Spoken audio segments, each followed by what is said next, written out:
our humanity has existed for thousands of years.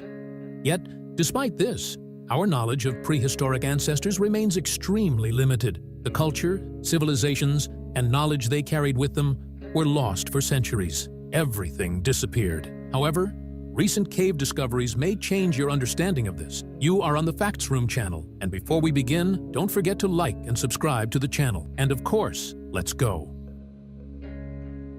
This national park is located in the Capivara Mountains in the north of Brazil. The park is known for its rich history, linked to discoveries made here in the 1960s. Among the steep cliffs and hidden valleys of northeastern Brazil lies one of the most significant and impressive rock paintings in South America.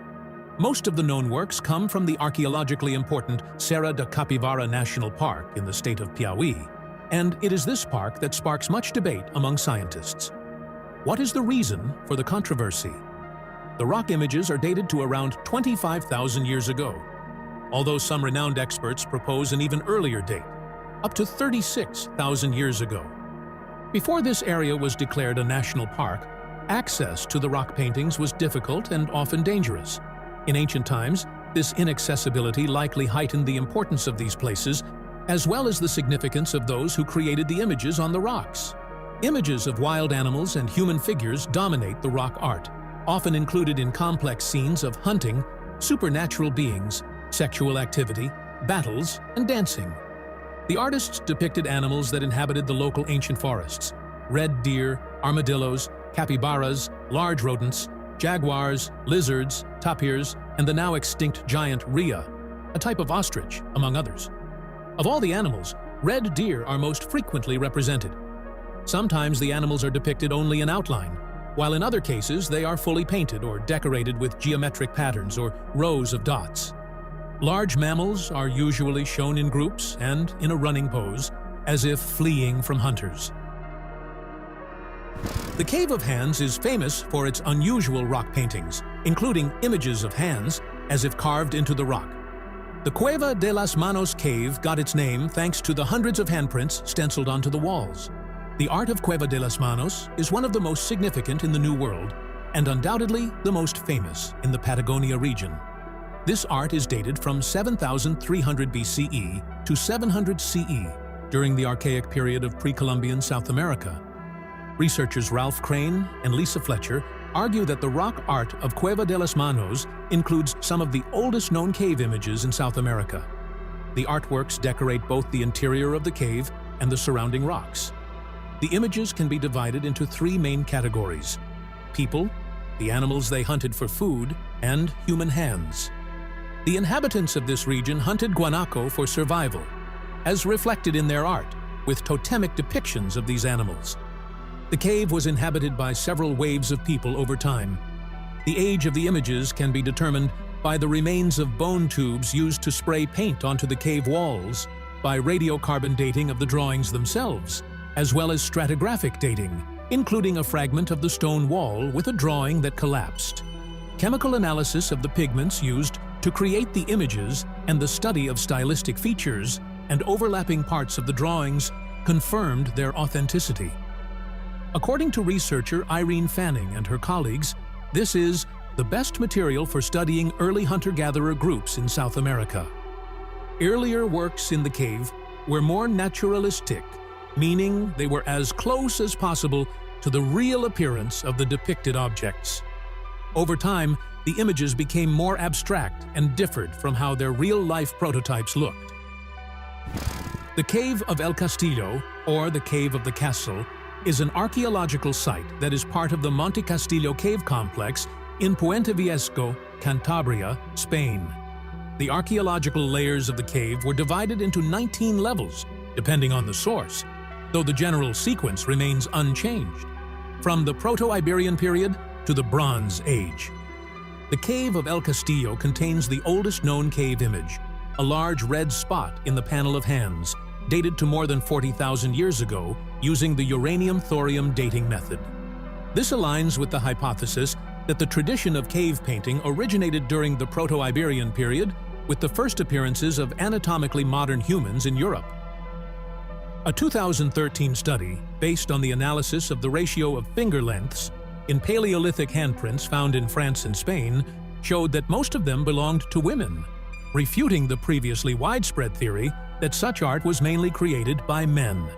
The cave of El Castillo was discovered in 1903 by Spanish archaeologist Hermilio Alcalde del Rio, one of the pioneers in the study of the oldest rock paintings in Cantabria. The cave entrance was smaller in the past and was enlarged as a result of archaeological excavations. Alcalde del Rio discovered an extensive sequence of images created with charcoal and red ochre on the walls and ceilings of numerous caves. These drawings, along with numerous markings and graffiti, range from the Lower Paleolithic to the Bronze Age, and even include images dating back to the Middle Ages. Over 150 images have been catalogued in the cave, among which the engravings of several deer with shadows stand out in particular.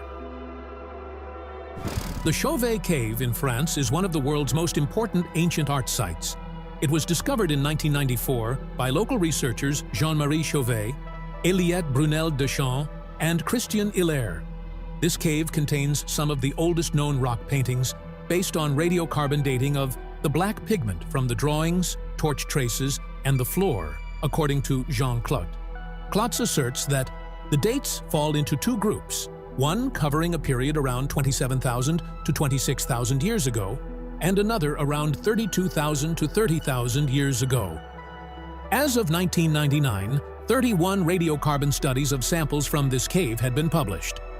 The cave is located above the former bed of the Ardèche River, before the Pont d'Arc opened. The gorges of the Ardèche region are home to numerous caves, many of which are of geological or archaeological significance. Based on radiocarbon dating, the cave was used by people in two distinct periods, the Aurignacian and the Gravettian. Most of the artworks belong to the earlier Aurignacian period. The later Gravettian population, which inhabited the cave around 27,000 to 25,000 years ago, left only traces of children's footprints, charred remains of ancient hearths, and carbon marks from torches used to illuminate the caves. The footprints may be the oldest human footprints that can be accurately dated. After the child's visit to the cave, as it is believed, a landslide closed off the historical entrance, leaving the cave untouched until its discovery in 1994. The cave's soft clay floor preserved the paw prints of cave bears, as well as large round depressions that are thought to have served as nests where the bears slept. Fossilized bones are abundant, including cave bear skulls and a horned ibex skull. Paw prints, dated to 26,000 years ago, are thought to belong to a dog, though this is disputed, and it is possible that they were left by a wolf. Hundreds of animal images have been catalogued, depicting at least 13 different species, including some predators rarely or never seen in other Ice Age paintings. In contrast to most cave art, which is dominated by images of herbivores, such as horses, bison, and mammoths, the walls of Chauvet depict many predators: cave lions, leopards, bears, and hyenas. There are also depictions of rhinoceroses. As is typical for most cave art, there are no depictions of complete human figures, although there are two partial Venus figures, one in a niche or vestibule of the end chamber, and the other on a conical stone a few meters from the first. Both figures represent what appears to be a vulva, attached to an incomplete pair of legs. Above the Venus figure and touching it is a depiction of a bison's head, which has led some researchers to describe this composite drawing as a mythological minotaur. One drawing, later overlain with a deer image, resembles a volcano erupting with lava. This could be an image of a volcanic eruption, which is characteristic of the region at that time. If confirmed, it would be the earliest known depiction of a volcanic eruption. Early humans were hunters and gatherers who lived during the Mesolithic or Middle Stone Age, around 25,000 years BCE. They were constantly in search of food and resources. In a rock shelter in the Huns Mountains, in southwestern Africa, now part of the II Richtersveld Park, an animal was depicted in charcoal on a hand-sized slab of rock. The stone was forgotten and eventually buried under layers of sediment and debris until a team led by German archaeologist Wendt excavated the shelter in 1969 and found the first fragment, the left part of a quartzite slab with animal images. Wendt named this cave Apollo 11 after hearing on shortwave radio about NASA's successful lunar mission. 3 years later, after further excavations, a second fragment was found, allowing archaeologists and art historians to assess the significance of the discovery. 7 fragments of brown-gray quartzite were found in total, some bearing traces of animal images drawn with charcoal, ochre, and white pigment. Although the exact date of the fragments could not be determined, archaeologists estimated that the stones were buried around 25,000 years ago, during the Middle Stone Age in southern Africa, making them the oldest known in the African continent, and one of the earliest examples of human artistic expression.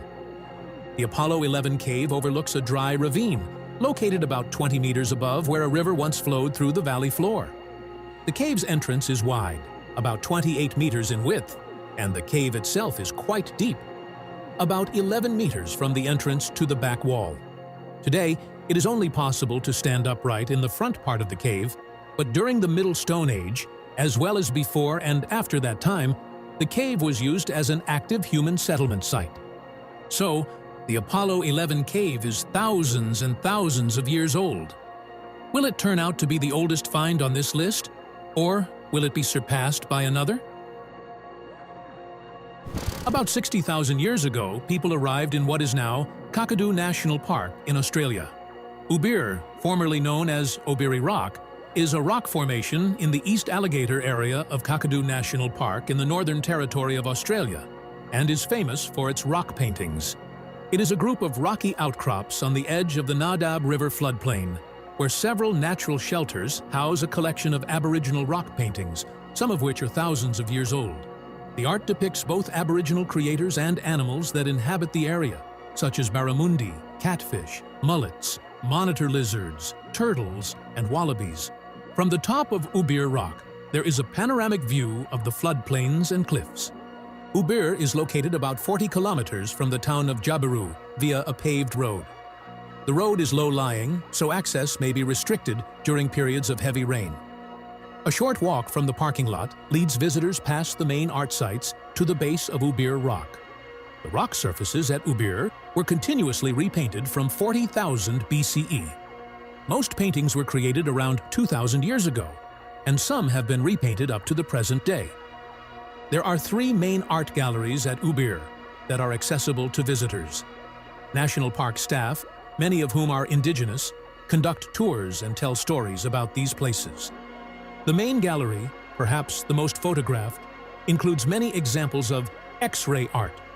Here you can also see images of white men with their hands on their hips, and, high on the rocks, images of the Mimi spirits, who were so thin they could slip through cracks in the rocks. It remains a mystery how the artists reached these parts of the rocks to draw the Mimi. The local explanation is that the Mimi spirits themselves created the images and lowered the rocks to ground level for this purpose. At the northern end of the main gallery, you can see an image of the marsupial wolf, or Tasmanian tiger, which became extinct in this area about 2,000 years ago, further confirming the age of the paintings. This is the most sacred place in Ubir, traditionally reserved for women only, though for non-indigenous tourists, this rule has been relaxed. It is here that the rainbow serpent, or Garanga Aural, traveled across the land during the indigenous dream time, singing the mountains, plants, animals, and people into existence. This path, or songline, is still a sacred route for indigenous peoples living in northern Australia. So far, our list is full of fascinating finds that change our perception of what prehistoric humans considered art. How do the other discoveries on this list compare to the first 5? The Laco Cave is a network of caves near the village of Montignac in the Dordogne department of southwestern France. The inner walls and ceilings of the cave are covered with over 600 parietal images. The paintings depict primarily large animals typical of the local fauna of the time, corresponding to Upper Paleolithic fossil data from the area. These images are the work of many generations. There is ongoing debate about the age of these paintings, and it is generally believed that they were created around 17,000 years ago. Due to the exceptional value of prehistoric art in this cave, Lascaux was included in the UNESCO World Heritage List in 1979 as part of the prehistoric sites and decorated caves of the Vézère Valley. On the 12th of September 1940, the entrance to the Lascaux Cave was discovered on the lands of the La Rochefoucauld Montbel family, by 18-year-old Marcel Ravidat when his dog, named Robot, explored a hole left by an uprooted tree. Ravidat later embellished this story, claiming that the dog fell into the cave. He returned with 3 friends, Jacques Marsal, Georges Agnel, and Simon Coencas. They entered the cave through a 15-meter shaft, believing it might be the legendary secret passage to the Lascaux estate. There, they discovered that the cave walls were covered with images of animals. The galleries are believed to represent the continuity or connection of the cave, and they were given names like the Hall of Bulls, the Passage, the Shaft, the Nave, the Apse, and the Chamber of the Felines. They returned with Abbé Henri Breuil on the 21st of September 1940. Breuil made many sketches of the cave, some of which are still used today for study due to the significant destruction of many images. Breuil was accompanied by archaeologists Denis Peyroni, Jean Buissonny, and Dr. Chénier. The cave complex was opened to the public on the 14th of July 1948, and the first archaeological excavations began the following year, focusing on the shaft. By 1955, carbon dioxide, heat, humidity, and other pollutants produced by thousands of visitors daily had noticeably damaged the paintings. As conditions worsened, the cave walls became covered with fungi and lichens. As a result, the cave was closed to visitors in 1963. The paintings were restored to their original state, and a system of daily monitoring was implemented. Preservation problems in the original cave made the creation of replicas even more important. Lascaux II, an exact copy of the Great Hall of the Bulls and the Painted Gallery, was exhibited at the Grand Palais in Paris, and since 1983, it has been located near the original, allowing the public to appreciate the scale and composition of the artworks without harming the originals. The full range of art from the Lascaux Cave can be seen a few kilometers away, at the Center for Prehistoric Art in the Parc de Tot, where animals representing the Ice Age fauna also reside. The paintings for this site were recreated using the same materials, such as iron oxide, charcoal, and ochre, which scientists believe were used 19,000 years ago. Other exact replicas of Lascaux have also been produced. That's all for today's episode. As always, if you enjoyed it, don't forget to like, subscribe to the Facts Room channel, and check out our previous videos with the most amazing discoveries right now.